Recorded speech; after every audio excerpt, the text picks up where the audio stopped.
volta quando ti rivogliamo 70 anni fa, sul bottavolo un pane non mancava mai. Eravamo tutta una famiglia, eravamo assettati, quando guardavano dall'occhi. Poi arrivava un mangiare, ca pasta che fumiava, qua apriva i cuperchio a destra, qua apriva a sinistra, cuppane, u pane poi non mancava mai.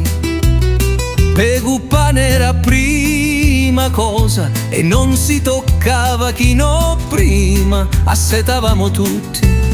L'acqua rindo buccaccia, senza né bottiglie plastica, né bottiglie di ferro, c'era di vitro niente. Nella stanza capiamo pure 10-15 e non si sapia come facemo stamo e staviamo pure comodi, perché riusciamo a trovare un modo onde accontentava. Riusciamo con calore, con de voleo bene stando a casa, che l'adoro do caffè quando ci faceva caffettiera. Arrivavano da tutte stanze e arrivava, non si sapeva come faccia, ma un caffè che porti c'è l'aperta. O caffè arrivava in da tutte stanze, a vera umiltà, in da che la bacinella che indalavamo tutti.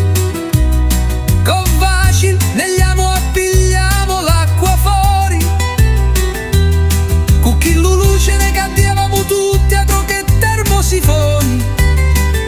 E solo parlavamo tra di noi in decaddio, onde contavo i fatti e fattarello, i nonni che ti contavo i fatti, e noi apprendiamo e stavamo tutti a sentire educati con l'umiltà. Ad une soste valori, ad une soste valori, siamo noi che portiamo avanti, e valori siamo noi che portiamo a nuova generazione avanti. Non c'erano fazzoletti e carta, che avevamo maccaturo bello, chillo e pezza, eravamo tutti presenti all'ora e mangiare. Preciso non mancava nudo, no che uno venia una ora o nata. C'era veramente un vero riscipetto in un piatto e pasta, quando tu mangiavi col sugo, pare che ti mangiavi un capolavoro, era veramente tutto.